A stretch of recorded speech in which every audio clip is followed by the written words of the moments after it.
Awesome. Hey guys, welcome to team training.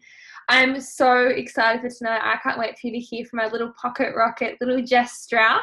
Some of you may know her as Jessica N, Babes in Business. She's our latest QNMD. It's funny because I actually couldn't even say that until I actually hit it myself, and I still can't. So Jess, I might even let you introduce yourself, girlfriend. Where are you? Shake around. I'm going to ask you some questions. I'm going to put you on the spot. I'm going to unmute you. Wait, you might have to unmute yourself. It's not letting me unmute you. Hey, hey. Hello, hello. Hello, beautiful. How are you? I'm good. How is everyone here tonight? I'm excited for you to drop some bombshells tonight. For anyone who doesn't know, Jess just hit Q. She's 21. How long have you been doing this business for, Jess? I've been doing this for 16 months now. So I worked it out the other day when we were on the yacht, and it's been exactly 16 months. Yeah, girl. And for some of people who don't know you, some of you haven't been seeing your hustle. I've obviously been watching you, and I've just been so impressed because you are a little pocket rocket. At 21, this is now your full-time income. This is your full-time job? Yes, I feel so grateful that I've been blessed with this opportunity, because if I hadn't, I would still be working in a 9-to-5 corporate job. But now I do this full-time, and I get to put all my energy into this. Yes. And something I love watching is because I know you were working like most of us full-time when you started. So lots of people are like, how do you make this business work around full-time? And within 12 months, you were like, oh, yeah, I'm doing this. I'm going to make it a full-time income. At 16 months, you're like, whoop, just a 21-year-old QNMD. So for some people who are sitting there kind of listening in, how did you make this business work around full-time work? Like how did you make it work for you? Did you have a big vision to start off with? Maybe fill some people into why you said yes to this business, what the kind of start looked like for you, and how you made it work around work. Cool. So when I first started this business, I honestly had no idea what I got myself into. I remember joining, and I was just dawdling, going along with it all. And then I think when I first started, my why wasn't as big. It was just because I just hated working the 9-to-5. And at that time, I'd probably been in Sydney, so living 6 hours away from my family for about a year and a bit. And as time went on, not being able to see my family as much as I'd like to, it really started to pain me a lot. I'd probably see them once every 3 months when I was able to travel down on a Friday night or a Saturday and come back the Sunday. And so it really started to tire me, and I guess that's why my why grew so much bigger, and that's what kept me going. Because every time I'd go see my family, I'd realize that I needed to see them and I wanted to see them. And I have 5 nieces and nephews, and not being there and watching them grow up, it absolutely sucked balls. Honestly, excuse my language, but it really sucked. So about 6 months in, I started taking this business really seriously, because I started to, each moment that I had to leave my family, it was more heartache for me. And then I realized what was in front of me, and I realized that I could make this what I wanted it to be, or what I needed it to be, so that I could see my family more often. And yeah, when I've been doing this, I started this actually probably a month after I started my full-time job. And it was working in a corporate firm, just constant phone, I pick phone up, put the phone down, and just on the computer all day. Had someone telling me when I could go on lunch. If I was like a little bit late to work, I'd get in trouble, have to stay back. If I went to the toilet more than 3 times a day, I was the worst employee ever. They wanted me to stay back after hours. They wanted me to come in on weekends, and it just wasn't fulfilling, and it wasn't for me. So I really did start to take this business seriously, and I really started it all in my stolen moments. I used to commute to work an hour and a bit on the train every day and back. And that's when I actually delved into this a lot. I'd do all my reach outs in the morning. I'd have my DMO set out straight and get it done on the train to work and on the train home. But I made the most of those moments where I wasn't actually doing anything. And you know, even at work, when I had my hour-long lunch break, I'd hop on follow-up calls, I'd hop on mentoring calls, I'd hop on team trainings or watch like the recordings of team trainings. I would literally hop on every moment I got, and you know, whenever I had a spare moment, I would put all my energy into the business so that I could make it what it was today. Hope that helps. It does. And I have to actually, like, I'll even vouch, I think you're one of the very first team that I had that just was all over their shit. I remember I'd like message you and they'd be like, oh, have you watched that team training? Have you read that book? Or have you checked in with your team? I saw 40 days coming up. You're like, yep, I've already done it. I'm on a 3-way call with her. I've already touched base with her and she's hitting sdvf, or she's got 3 orders coming in next week. Like, you're amazing. So what are some tips and tricks? So how much, maybe, I know you said you didn't click you at first, your why wasn't big at first. So how, at the start, kind of for people who might be thinking, oh, I haven't really been doing that much, how long did it take for you to click and for you to start putting in more effort and treating it like a business? Well, I remember when I went for my first promotion of DVF, I was like, oh yeah, I'll get this $100 bonus easy.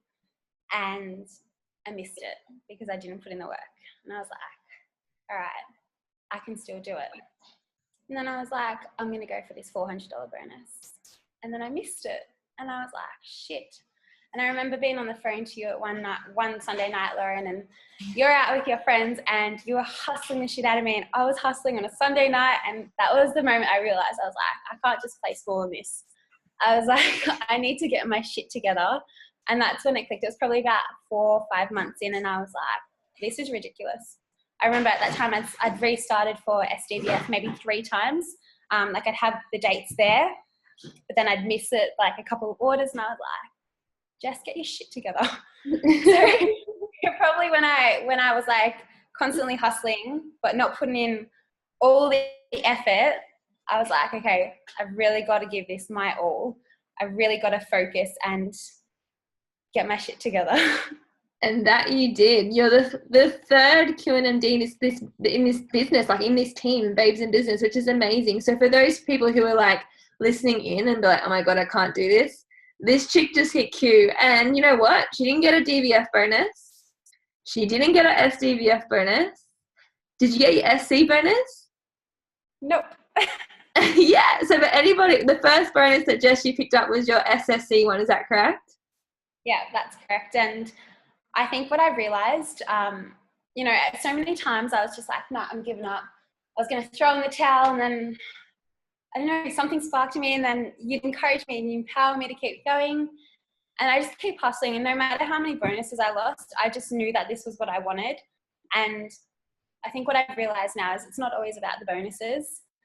Like, so many people that I speak to in my team and even my side like buddies, they get really down when they miss a bonus. And guys, it's just there for what it is. It's a bonus. It's just another way that we get paid on top of like the 6 different ways. So if you miss it, it's not a big deal. You just got to keep going, because that's just the universe telling you to be patient. Like, something bigger and better is going to come in the future. And for me, you know, money's not everything. Bonuses aren't everything.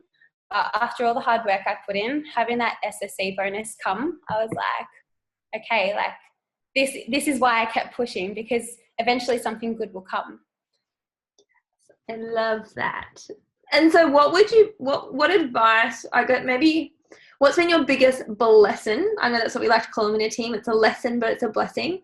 What's been your biggest blessing in your time in this business? I feel like I've had so many.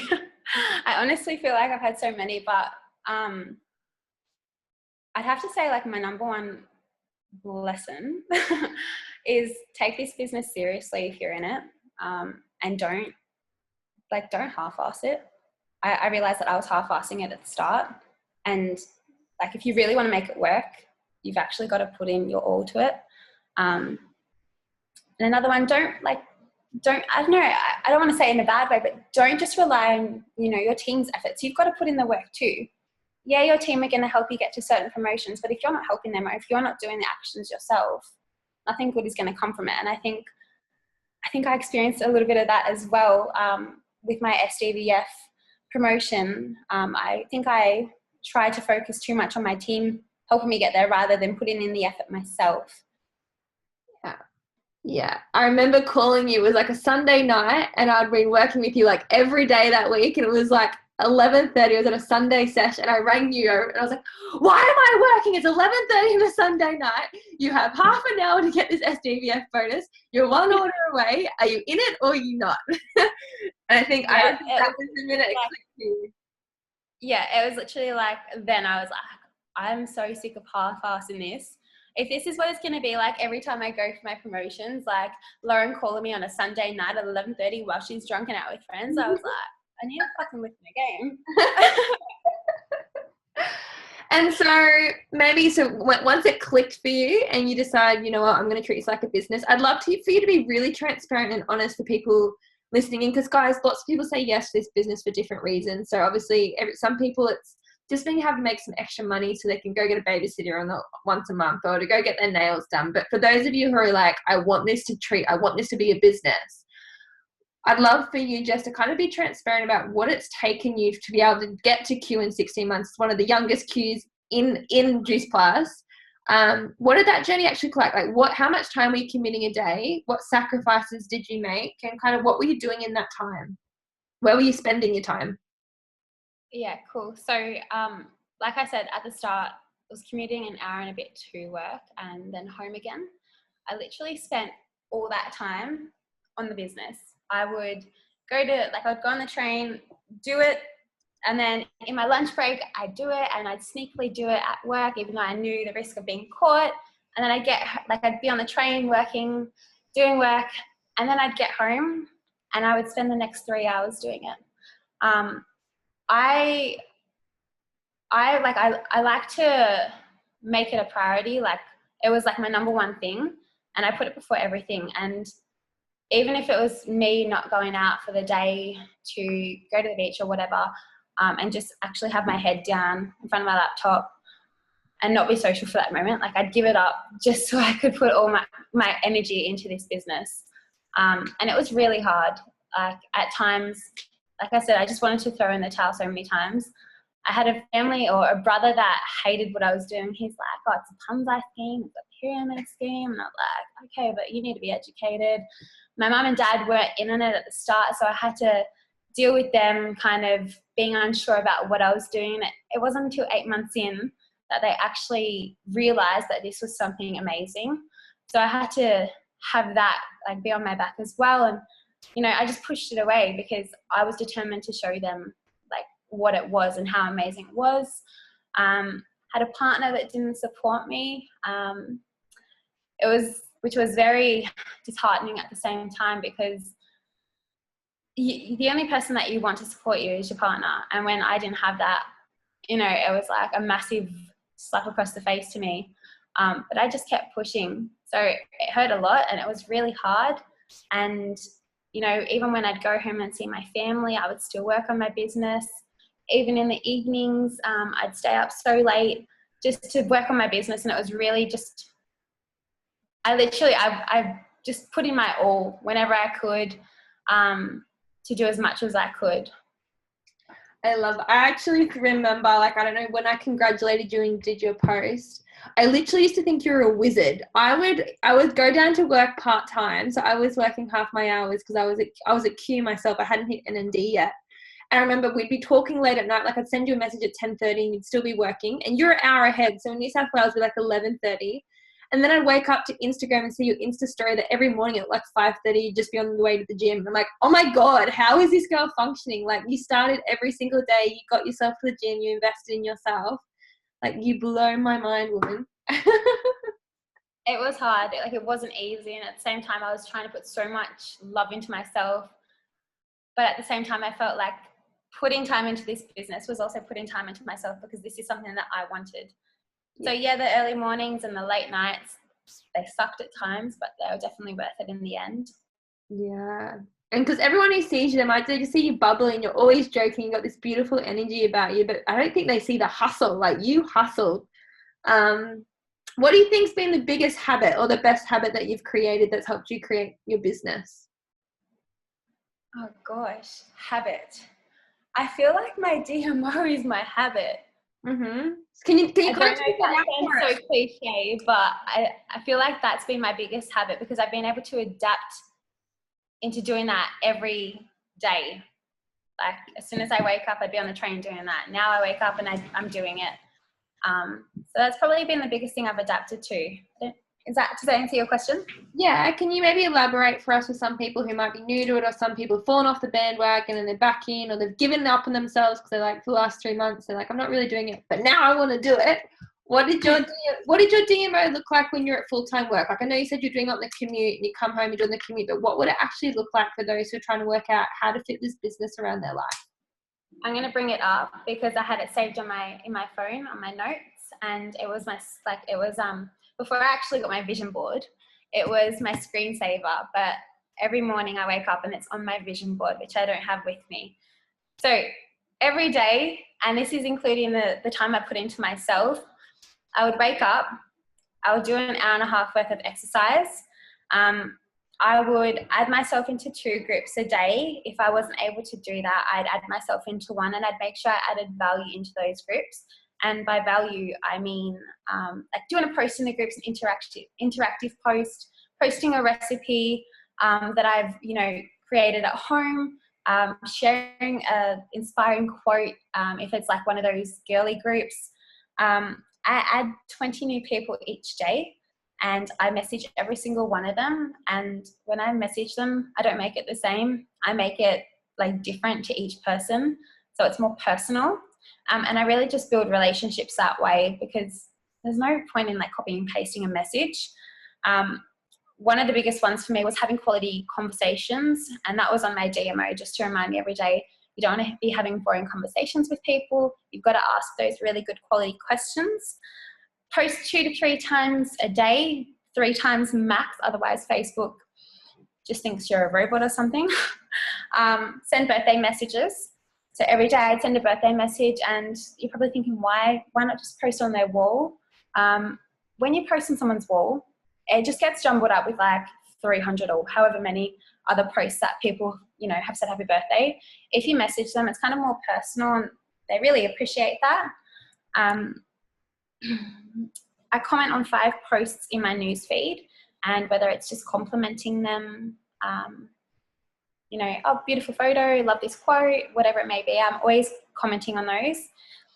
Biggest one for me was send 3 links a day to make that shitty job go away. And that's in capital letters, because you're not sending a link a day. Like everyone here, I don't know if you know the numbers, but out of 10 people that you send a link to, 3 are probably going to start, 1's probably going to drop off, 1's going to dawdle, and 1's going to be a rock star. And just imagine if you're not sending any links a day, you're not bringing on team, you don't have a business. And then I would respond to my team. I would do my client care on a certain day. It would be a Monday. I'd do follow-ups from my previous month on my 30-day grid. And then I'd hop on Monday night training for Dream Team and Tuesday night training. They were my non-negotiables, and that's what I relay to my team, non-negotiables. And then I do my personal development, which was either reading a book or listening to an Audible. And the last dot point on my DMO is also remembering this business isn't about you only, it's about your team too. So always making sure that whenever my team needed me, like whenever they needed to call on me, I was there for them. I love that. I think there's so many people probably sitting there being like, holy shit, I'm not doing anything in my DMO. It was really big, and that's like my habit. I just do that every day now. Yeah. And I love what you said at the end about how this business isn't about you. For anybody who doesn't know, kind of Jess reaches down deep in an organization. She doesn't care if somebody's not her frontline or somebody's not her personal team. Like, she always drops in some love. If anybody needs help, she's there. She's helped sideline buddies. She's always the first to put her hand up to help with anything. So I know, maybe explain to the team what you used to do, like when you're going for a promotion or when you're going for like, especially Q or SSC or even SC, how you used to put all your team's goals on a board. Do you want to talk them through that?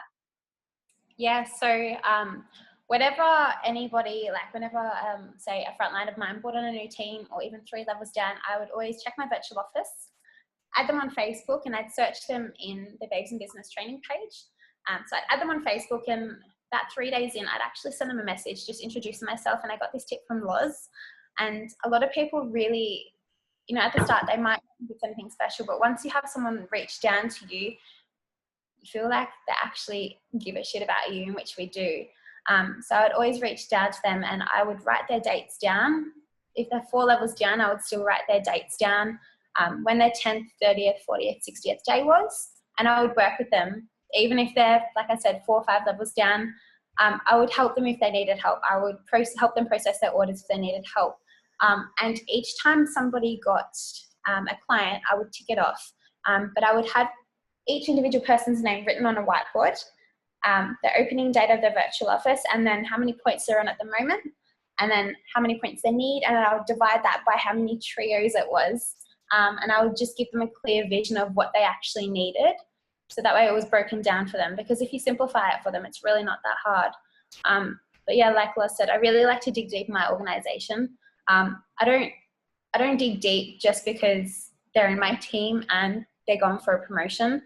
I dig deep because I want to meet them. I want to be friends with them. Anyone that joins this business is automatically my friend. And yeah, I just love helping them. So I really help focus on their goals with them and get them clear on what they've got, what they need, how close they are, and I just encourage them. I love that. There's so many people just loving on you right in the moment at the chat. So I'm not sure if you're seeing this. It's popping up. So let's talk about haters, because I know some people may have haters. Some people are like, oh my God, I got this person comment on my post, or oh my God, I'm not getting support from my friend. I know some of you girls from Albury got lots of hate, so much so that your frontline mentor at the start of the business quit. Jess is probably on the line. She's joined us now. We're so excited to have her back. But the bullying got pretty hectic. The trolls got hectic. So talk to us about how you got through that and, yeah, what that was like. You know, guys, when I first started this, so many people, I had no idea why they hated it, what they hated. But like now I just realized it was jealousy. But back then, we had people making statuses about us. We had people making memes about us or memes about us. I don't know how to say it. We literally had people commenting on our posts, scam, this shit doesn't work. Oh, it's just fruit and vegetables in a capsule. Literally bad-mouthing everything that we said.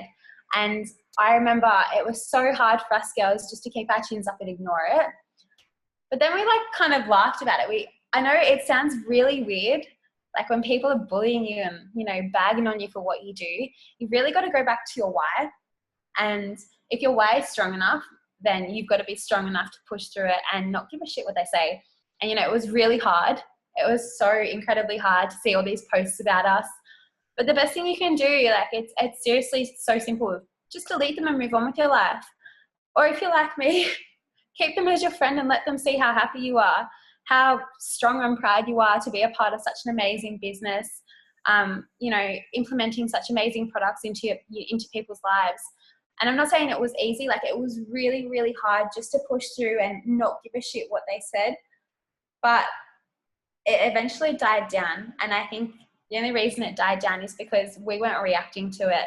We weren't retaliating.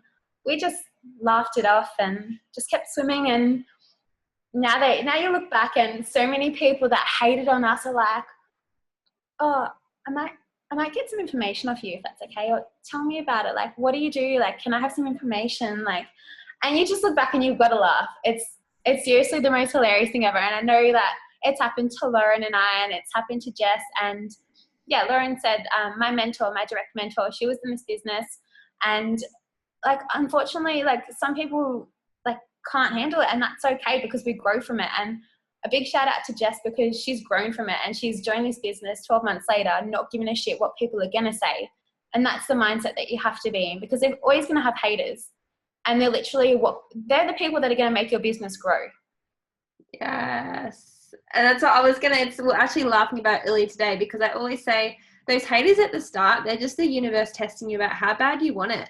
Like, how bad do you want it? Because if they're really just saying, is she consistent? Like, are you going to be consistent with this? Is this something you really want? Or is it just something you want until the next shiny object pops up? And so you've been consistent. 16 months later, you're still grinding. they see the life you've created yourself. And we're laughing at it today because some of those haters have circled back and asked if they can join us. And it's just like, that's the epitome of what you do this business for. You're just going to show them that you're not doing this to get attention. You're not doing this for approval. You're doing this for you and to help others. So I'm so proud of you, Jiggy. Thank you. Yeah, I actually can't help but laugh. And like, whilst I laughed back then, and you know, at times it was really hard to just get over it. That's what you've just got to do sometimes, and you've got to make a joke out of it. Like, these people actually have such boring, hooey lives if all they do is spend their time picking on others and what they choose to do with their lives. You just got to think of it like that. Like, how boring must your life be if you're going to comment on my post and say this to me, message me this, and you just got to seriously put your no fucks hat on and move forward. I love that. And so Jess is asking in the comments, what did you say to those girls? Did you say anything to them, or did you leave it, or how did you deal with it?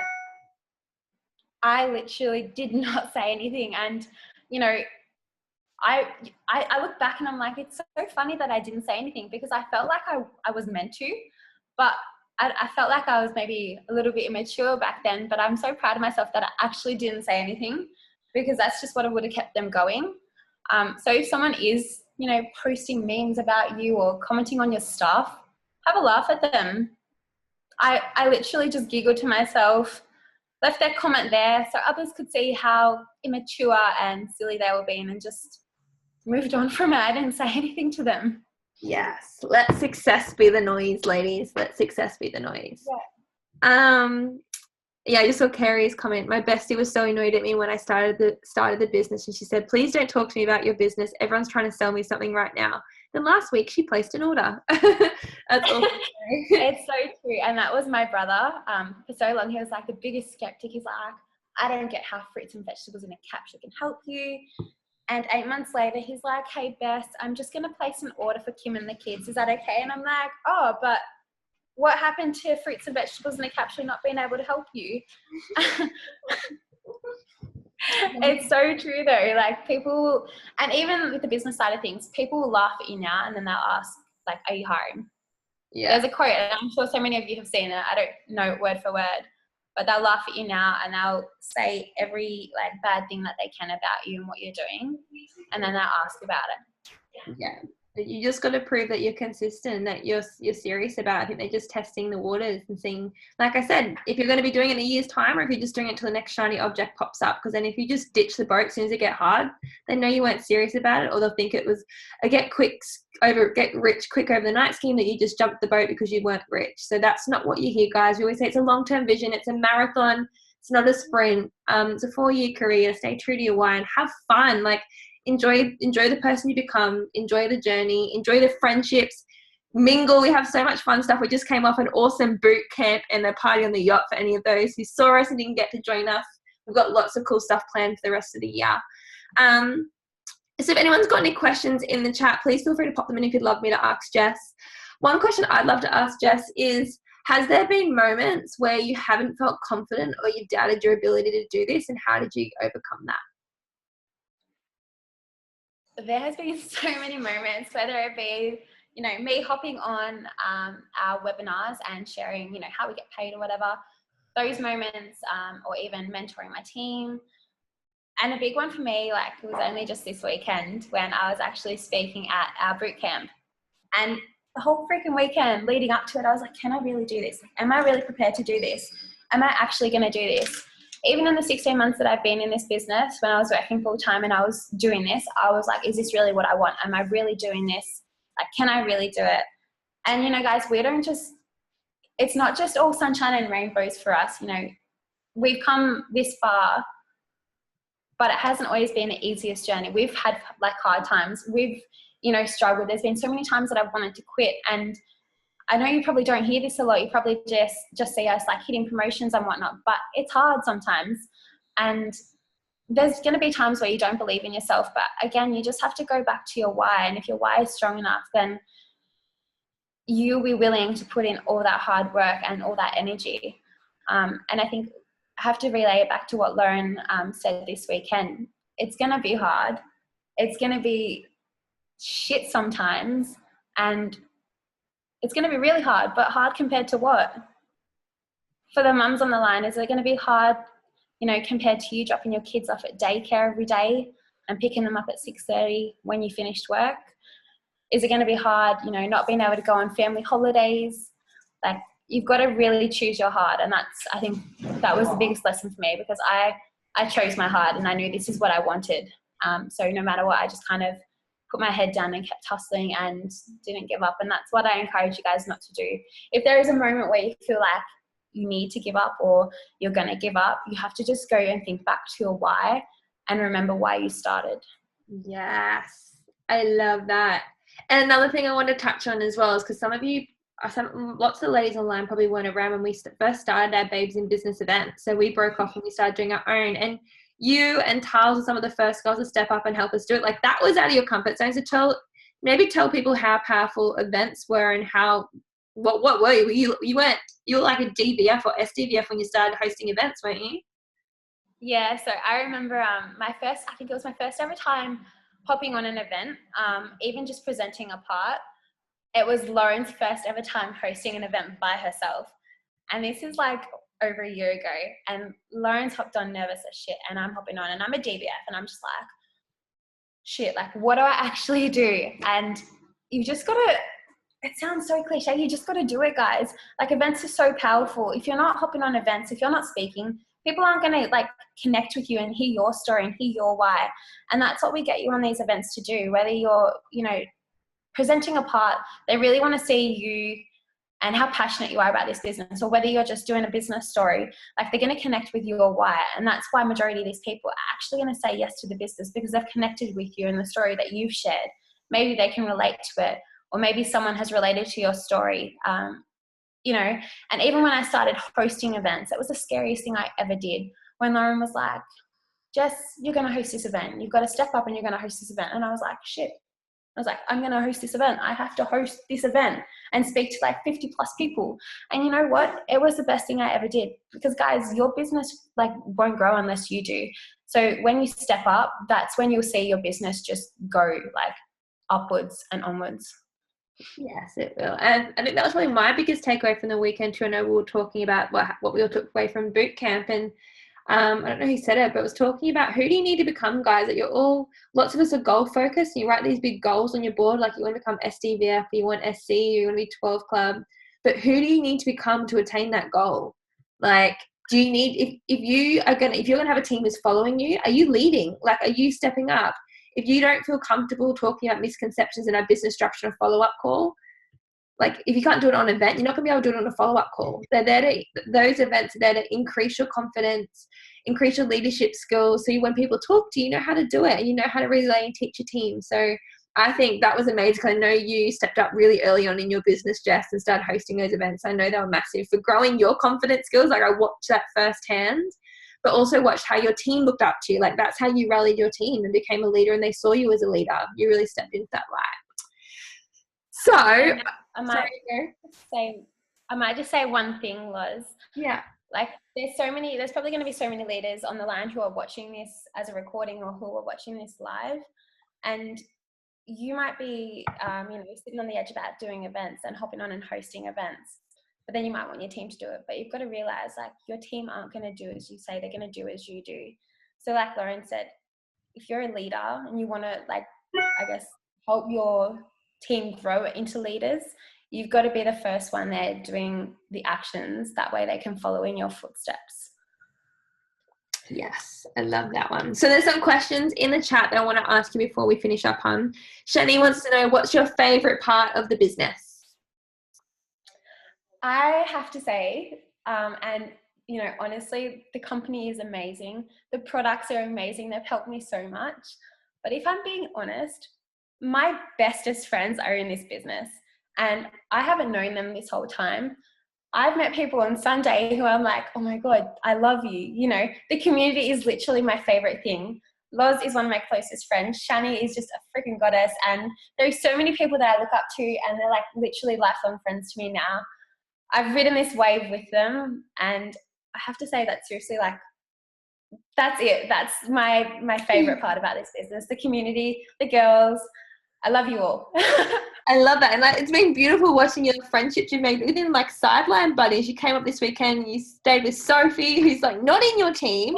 You've got Bianca, who knows B. Like Bianca's moving to Sydney to live with Jess. Like these are girls you didn't know before the business. They're not in your direct downline and you still have beautiful friendships along sidelines. I think that's amazing. It's beautiful. What else have we got? Sophie wants to know I don't know if you'll be able to know this off the top of your head, Jess, but how many frontline have you brought on and how many are still with you? I don't know the exact number of how many I've brought on. I know over the last 16 months, there has been quite a few. And to be completely honest, guys, don't dwell on the fact that half of them are going to drop off, because that's exactly what's happened to me. So many of my frontline have dropped off because they think this business is too hard. They can't do it. But that's where you've got to reach down. Because if you've got like a rock star who's three levels deep from you and their mentor has quit the business because it's too hard, rise that person up to be a leader as well and help them. So I don't know if that answers the question, Sophie. I don't know how many I've brought on, but I've probably got about 12 frontline, some that are dawdling, some that are actually putting their ass into this, like literally grinding. Yeah. And I think that's probably one thing that I would just comment on. Is like Jess has got leaders deep because she's actually reached down deep as well. So she's raised some SSCs and SCs up that weren't her direct frontline. So that's where that's come as well. How many clients do you have, Jess? And do you use automated emails? I think I've got about 14 clients. Yeah, I think about 14, 15. And automated emails, it wasn't something that I focused on. I know this is probably going to be like a hit and miss thing, but I probably wouldn't recommend doing automated emails just yet unless you're at a level like QNMD or SSC, and that's with your team as well, and even with clients. So I'm going to start doing them now that I am QNMD because it's a high paying activity for me now. But back in the start of my business, it wasn't. Just connecting with my clients was something that I do, and having that customer care scheduled in rather than having automated emails was a high paying activity then. Yeah. Awesome. When you started doing follow-up calls with potential team, were you nervous, and how did you build your confidence in talking to people? Oh yeah, I was so nervous. I think I hopped on one with Loz, and then I hopped in a second one, and then she's like, "You're on your own," and I was like, "What? I have to do this all by myself?" And I did it, and the only way to get over it is to keep doing it. And now I can confidently hop on a follow-up call with someone I've never met in my life before and ace the shit out of that call. You know, confidence isn't just there. You've got to build it up, and it's like a habit. Like you build your confidence. The more you do something, the more confident you're going to be at it. So all I can offer in that like aspect of things is just keep doing what you're doing, because you know one day you're going to be able to hop on a call and you're going to be like, I just nailed that. I just bossed that. Love that. When you talk about calls, are they Zoom calls, Emily? Yeah, we all do Zoom calls for our follow-ups. Only thing I was going to say, maybe just to end it, is what's the future look like for you? What's your next goal? How can we cheer you on from the sidelines, girl, or even get into the what's the word? Nah, blonde moment. Ignore me. Trenches. How can we get into the trenches with you? What can we do to cheer you on and help? So my next big goal, it's really crazy because I'm still like yet to process it myself, and even still now I'm just like, can I actually do that? So just relaying back that we still have those moments too, but my next big goal is NMD, and I'm hoping to do that by conference. For those of you who don't know, the conference is coming up at the end of June, and it's so scary to say, but I'm going to be going for the youngest NMD in Australia. So it's huge, and I've just put it out there into the universe. So I feel like the only thing that everybody can do is just be there to support, encourage, help your sideline buddies out.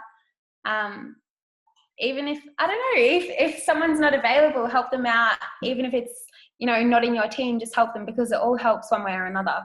And yeah, I think that's I love it. I can't wait. I'll be rocking that stage with you. So we've got June to get at NMD, and you're on track. So we just need to keep that hustle up.